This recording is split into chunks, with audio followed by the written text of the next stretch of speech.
नमस्कार मित्रों। आज स्वास्थ्य का विषय है पंचकर्म। अमूमन ये शब्द आपने बहुत जीवन में जब भी आपकी स्वास्थ्य की बात होती होगी जरूर सुना होगा, और निश्चित तौर पर आपने ये भी सुना होगा पंचकर्म से बड़ा लाभ होता है। आखिर ये पंचकर्म है क्या? इसके बारे में नाम सब सुनते हैं, लेकिन सही जानकारी शायद आप तक नहीं पहुंच पाती। मित्रों, जैसा कि नाम से ही इंगित होता है, 5 कर्मों के समूह को पंचकर्म कहते हैं। आयुर्वेद में 2 प्रकार की चिकित्साएं की गई है, एक समन चिकित्सा, एक शोधन चिकित्सा।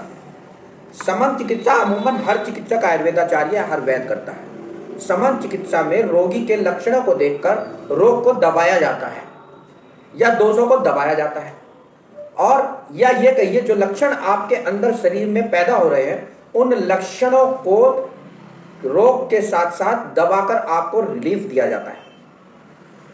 और इसका दूसरा पहलू होता है, जो सिक्के का दूसरा चिकित्सा कर्म है, वो है संशोधन चिकित्सा। संशोधन चिकित्सा में हम डिटॉक्सिफाई करते हैं अपनी बॉडी को। जिस प्रकार शिविर में गटर में गंदगी फंस जाती है और वो सड़ती रहती है अंदर, इसी प्रकार हमारे शरीर में हमारा शरीर छोटी छोटी नलियों से बना हुआ है। उन चैनल्स को, उन नलियों को, उन ट्यूब्स को स्रोतस कहते हैं, और ऐसे अरबों स्रोतस हमारे शरीर में हर स्तर पर वर्तमान है।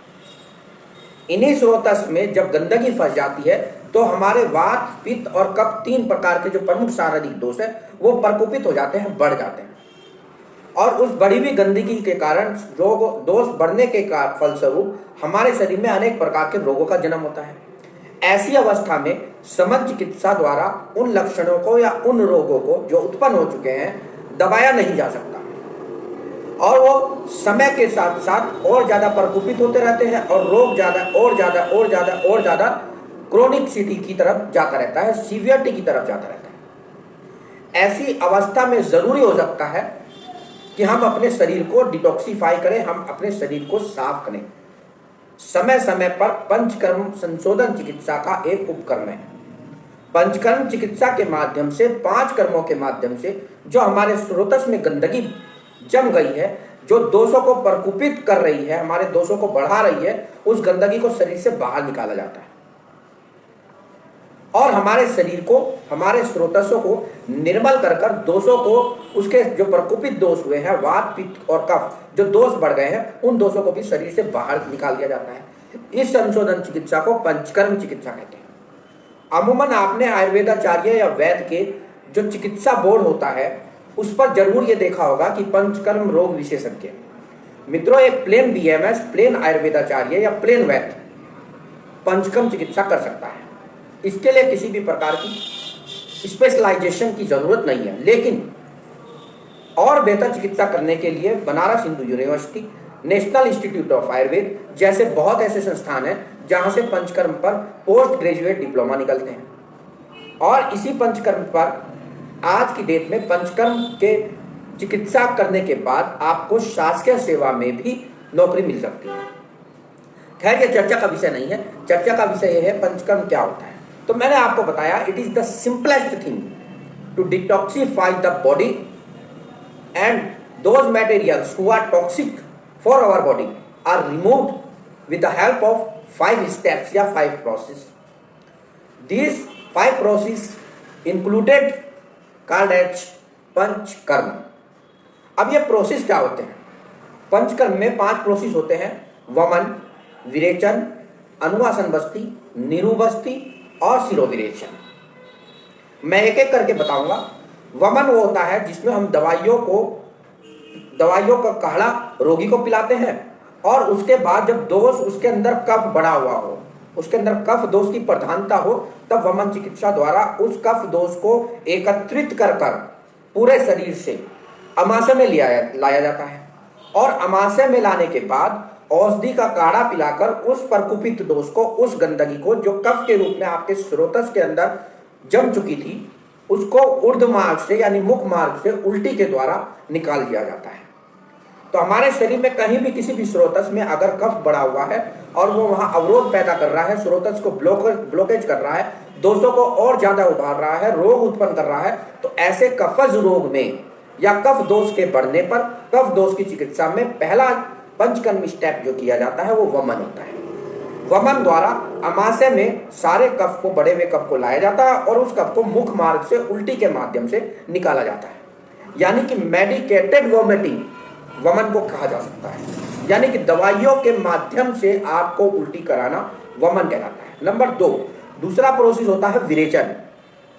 जिस प्रकार आपको डायरिया में स्टूल पास होता है और डिसेंट्री में आपके स्टूल निकलता है, इसी प्रकार आपके अर्धो मार्ग से, यानी कि नीचे के मार्ग से, गुदा मार्ग से, एनल मार्ग से दवाइयों का पान कराकर, आपको दवाइयों का काढ़ा पिलाकर आपके जो स्रोतस के अंदर पित्त दोष होता है, अगर पित्त रोग है और पित्त दोष बढ़ा हुआ है तो ऐसी अवस्था में विरेचन कराया जाता है और उसके द्वारा दवाइयों को पिलाकर आपको दस्त लगाए जाते हैं, यानी कि मेडिकेटेड परगेशन। यानी कि आपको एक तरह से आपके शरीर की जो गंदगी है, सिर के बाल से लेकर पैर के नाखून तक, अगर आपका पित्त दोष बढ़ा हुआ है तो उसके लिए विरेचन कराया जाता है, यानी आपको दवाइयों का काढ़ा आपके रोग के अनुरूप पिलाया जाता है और उसके द्वारा आपके शरीर से गंदगी गुदा मार्ग से या एनल रीजन से शरीर से बाहर की जाती है। इसको विरेचन कहते हैं, यानी कि मेडिकेटेड परगेशन। तीसरा प्रोसेस और चौथा प्रोसेस बस्ती चिकित्सा होता है। बस्ती चिकित्सा वात दोष की सर्वश्रेष्ठ चिकित्सा है, मैं पहले भी बता चुका हूं, और कोई भी बीमारी बिना वात के इन्वॉल्वमेंट के हो नहीं सकती।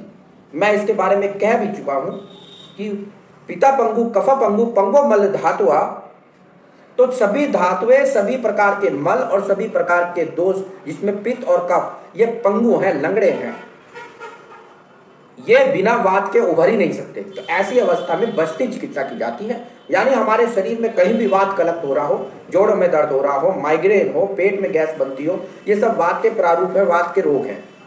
लकवा मार गया हो, फेशियल पैरालाइसिस हो गया हो, अर्धांगवात हो गया हो, आधे शरीर में पैरालाइसिस हो गया हो, तो ऐसी अवस्था में अनुवासन और नीरू नाम से बस्ती चिकित्सा की जाती है और यह वात दोष के संशोधन के लिए बहुत ज्यादा इंपॉर्टेंट है। अब वात दोष का संशोधन का तरीका क्या होता है? बस्ती चिकित्सा में क्या करते हैं, गुदा मार्ग में दवाइयों का काढ़ा मिश्रित कर डाला जाता है और उसको कुछ समय अंतराल तक हमारे पक्वाशय में, यानी कि बड़ी आंत और रेक्टम में छोड़ दिया जाता है और उसके बाद लूज मोशन द्वारा सारे दोष, मुख्यतः वात दोष जो है वो एकत्रित कर गुदा मार्ग से शरीर से बाहर निकाल दिया जाता है। तो वात दोष की श्रेष्ठ चिकित्सा बस्ती चिकित्सा होती है। और यहां तक कि यह भी कहा गया है, किसी भी रोग में, चाहे वो वात दोष हो, चाहे वो पित्त दोष हो, चाहे वो कफ दोष हो, बस्ती चिकित्सा अर्ध चिकित्सा है, यानी कि आधी चिकित्सा है। तो अगर 50% रिलीफ पाना है तो अपने आयुर्वेदाचार्य या वैद्य जो भी आपके संज्ञान में हो उसके संपर्क में रहिए और बस्ती चिकित्सा का लाभ ले सकते हैं। गुदा मार्ग में इसमें बस्ती यंत्र आते हैं, आजकल रबड़ कैथेटर द्वारा भी दवाई को अंदर डाला जाता है, यानी कि मेडिकेटेड एनिमा। ध्यान रहिए, एनिमा एक अलग चीज है। एनिमा सिर्फ क्लीनिंग एजेंट है रेक्टम का, जो मलाशय में मल पड़ा होगा उसी को बाहर निकालेगा। और मेडिकेटेड एनिमा या बस्ती चिकित्सा पूरे शरीर से, सर के बाल से लेकर पैर के नाखून तक आपके वात कलेक्ट कर उसको पक्वाशय में लाएगी, बड़ी आंत में लाएगा और बड़ी आंत से मल द्वार के माध्यम से शरीर से बाहर निकाल देगा पूरे वात को। तो मेडिकेटेड एनिमा और एनिमा में या बस्ती चिकित्सा में और एनिमा में जमीन आसमान का फर्क है। It is not a simple enema. 4 process मैं बता चुका हूं। अनुवासन वस्ती में तेल की मात्रा ज्यादा होती है, निरू वस्ती में तेल कम होता है, स्नेह की मात्रा या घी की मात्रा कम होती है, जबकि काढ़े की मात्रा ज्यादा होती है। अलग अलग रोगों के आधार पर अनुवासन और निरूवस्ती दी जाती है।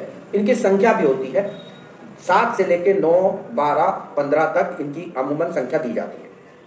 इसके बाद आता है शिरोविरेचन। शिरोविरेचन और नश्य, इसमें क्या होता है, नाक के जो ऊर्ध्व जत्रुगत रोग है, यानी जत्रु क्लेविकल को कहते हैं, इसके जो ऊपर के रोग हैं, सिर के रोग हैं, जैसे माइग्रेन वगैरह में, साइनोसाइटिस में, फेशियल पैरालाइसिस में, बाल झड़ने में, बाल सफेद होने में, तो ऐसी अवस्था में जो हमारे शरीर के सिर के में दोष अगर एकत्रित हो जाते हैं तो उनका विरेचन किया जाता है, उनको शरीर से बाहर निकाला जाता है नाक के माध्यम से। तो नस्य में 2 प्रकार के नस्य होते हैं, मर्श नस्य, प्रतिमर्श नस्य, डोज के हिसाब से और रोग के हिसाब से, ये एक अलग विषय है। लेकिन इसमें नाक में नेजल ड्रॉप के रूप में औषधियों का तेल डाला जाता है और उसके बाद जो एकत्रित सर में जो जितने भी दोष होते हैं वो नासा मार्ग से शरीर से बाहर निकल जाते हैं। मुख्यतः मैं बता चुका हूं, हेयर की डिजीज, फेशियल पैरालाइसिस इंक्लूडिंग, यहाँ तक कि आई साइट अगर आपकी वीक है तो उसमें भी लाभप्रद रहता है, साइनोसाइटिस, राइनाइटिस, नाक में अगर मस्सा हो गया है तो उसमें नेजल पॉलिप में भी लाभप्रद रहता है। इसके साथ साइनस में अगर इन्फ्लेमेशन होती है तो भी लाभप्रद रहता है। डीएनएस डेविएटेड नेजल सेप्टम हड्डी बढ़ जाती है तो उसमें भी लाभप्रद रहता है। ऐसे अनेकों रोग हैं जो जत्रु से ऊपर के हैं, उनमें आप नस्य देकर चिकित्सा करते हैं। अब एक मिथ है कि क्या पंचकर्म मसाज है क्या? नहीं। आजकल जो ट्रेंड चल रहा है पैसा कमाने के लिए, दुर्भाग्य से, कि पंचकर्म के नाम पर बॉडी मसाज की जाती है। यानी कि आपको सिर्फ बॉडी मसाज देंगे और उसके बाद फॉर्मेंटेशन कर देंगे, भाप से सिकाई कर देंगे। मित्रों, पंचकर्म से पूर्व कर्म यानी कि पहले इनकी आवश्यकता पड़ती है। ये पंचकर्म का हिस्सा नहीं है। ये पंचकर्म के लिए एक बेस तैयार करते हैं, यानी कि आपकी बॉडी मसाज और उस मसाज के बाद स्वेदन करना यानी फॉर्मेंटेशन करना, आपको पसीना लाना, इस तरह की चिकित्सा ये पंचकर्म के लिए दोषों को उभारने का काम करती है। अपने जो सपोज कीजिए दोष यहाँ पर कुपित है तो ये किस तरह गतिमान होकर इंटेस्टाइन में आएंगे, तो इस चीज के लिए ये जरूरी होता है। तो स्नेहन और स्वेदन यानी oleation and fomentation, it is not a part of panchakarma chikitsa, it is the base of the panchakarma chikitsa. लेकिन दुर्भाग्य से हमारे देश में जितने आयुर्वेदाचार्य हैं, वैद्य, अधिकतर पेशेंट को पंचकर्म कह के सिर्फ मसाज करके ही पैसा ले लेते हैं। तो ऐसी अवस्था में ऐसे चिकित्सकों से दूर रहने की आवश्यकता है। हाँ, अगर आप सिर्फ मसाज के लिए जा रहे हैं, that is the other thing, उसके बारे में कुछ नहीं कह सकते हैं। लेकिन पंचकर्म के नाम पर सिर्फ बॉडी मसाज और फॉर्मेंटेशन या सिकाई सिर्फ पंचकर्म के नाम पर यह किया जाता है, तो निश्चित रूप से वो पंचकर्म के नाम पर आपके साथ एक खिलवाड़ है। तो इसलिए पंचकर्म एक बहुत विस्तृत चिकित्सा है जिसमें हम अपनी बॉडी को डिटॉक्सिफाई करते हैं और इसमें बहुत समय लग जाता है। 2 से ढाई महीने तक आपको, अगर आप 5 प्रोसेस कराएंगे तो क्रमबद्ध तरीके से होते हैं और इनको कराने के बाद 2 से ढाई महीने लगता है। और 2 से ढाई महीने में आपको पत्ते का सेवन करना पड़ता है, यानी कि आपका जो डाइट शेड्यूल है वो भी बिल्कुल पंचकर्म के हिसाब से ही होता है। आप क्या खाएंगे क्या नहीं खाएंगे ये भी डिजाइन करना पड़ता है। इस दौरान लघु आहार लिया जाता है, बहुत हल्का आहार लिया जाता है। तो ऐसी अवस्था में पंचकर्म एक विस्तृत प्रोसेस है। तो पंचकर्म क्या है, कब कराना चाहिए? जब आपके अंदर दोष बहुत ज्यादा हो, समझ चिकित्सा फायदेमंद ना हो, यानी कि दवाई द्वारा आपके रोग ना खत्म हो रहे हो या दवा के उन रोगों दोषों को आपको फायदा ना हो रहा हो, तो ऐसी अवस्था में पंचकर्म कराना चाहिए। फिर इसके बाद स्वस्थ व्यक्ति को भी कम से कम साल में 2 बार पंचकर्म कराना चाहिए अगर पॉसिबल हो। हमारे हरिद्वार में, यहाँ तक कि कुछ सहारनपुर में भी, कुछ हद तक दिल्ली, नोएडा वगैरह में, चंडीगढ़ वगैरह में, हिमाचल में, लखनऊ में, बनारस में, जयपुर में, यहाँ भी पंचकर्म की एक अच्छी सुविधा उपलब्ध है। हरिद्वार में ऋषिकुल और गुरुकुल में आप संपर्क कर सकते हैं। अगर आपके चिकित्सक उचित समझेंगे तो आपको पंचकर्म चिकित्सा का लाभ दे सकते हैं। तो पूर्ण पंचकर्म कराइए और पंचकर्म के नाम पर सिर्फ बॉडी मसाज मत कराइए। बॉडी मसाज और फॉर्मेंटेशन के भी लाभ हैं, ऐसा नहीं है वो निरर्थक है, उसके भी लाभ है। अगर खाली वो भी करा रहे हैं तो वो भी लाभ है, पर वो पंचकर्म का हिस्सा नहीं है, वो पूर्व कर्म है। वो बेस तैयार करता है आपके शरीर को डिटॉक्सिफाई करने के लिए। आपके शरीर से दोष कैसे बाहर निकालेंगे उसके लिए बेस एक नींव तैयार करता है। तो आज का विषय क्या था, पंचकर्म कैसे होता है, पंचकर्म से क्या लाभ होता है, और साल में 1 या 2 बार पंचकर्म कराने से आपके लगभग 60 से 70% रोग जो होता है वो खत्म हो जाते हैं। पंचकर्म में वमन चिकित्सा में मैंने बताया जो अमाशय के और कफज रोग होते हैं उनमें लाभप्रद रहता है। वात रोग और जो पैरालाइसिस वगैरह के लोग हैं बस्ती चिकित्सा बहुत लाभप्रद रहती है। विरेचन में पित्त दोष जब बढ़ा रहे, पित्त दोष या स्किन डिसऑर्डर जब हो, एसिडिटी वगैरह जब हो, तो विरेचन बहुत ज़्यादा लाभप्रद रहता है। पंचकर्म का एक संक्षिप्त वर्णन मैंने आपको दिया। और खुश रहिए, संपर्क चैनल को सब्सक्राइब कीजिए, जुड़े रहिए और इसी तरह की और भी वीडियोस प्राप्त करने के लिए संपर्क में रहिए। स्वस्थ रहिए, जागरूक रहिए। धन्यवाद।